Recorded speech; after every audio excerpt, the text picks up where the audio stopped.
অল্প বয়সে উঠলো বাল, তার দুঃখ চিরকাল। কথাটা কে বলেছে জানি না, তবে আমার মনে হয় একটু ভুল বলেছে।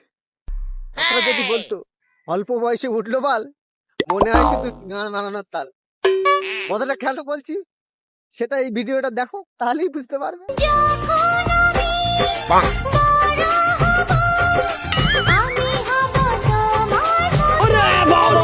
বলছি সহ্য ক্ষমতা আছে তো? হ্যাঁ, এই যে এই লোকটা, এই লোকটা সাইজটা জানো তো? দেখো একটু সাইজটা দেখো। হ্যাঁ, দেখেছো? সহ্য ক্ষমতা আছে তো? সহ্য ক্ষমতা যদি না থাকে তাহলে ডেলি একটা বাঁশ নিয়ে প্র্যাকটিস শুরু করে দাও। হ্যাঁ? प्यारी समझ गई। লেখাপড়া তো আর হবে না, লেখাপড়া তো আর হবে না। যখন তুমি ভেবেই নিয়েছো মিয়া খালিফার মতো হতে চাও, তাহলে বাঁশ নিয়ে ডেলি প্র্যাকটিস শুরু করে দাও। হ্যাঁ।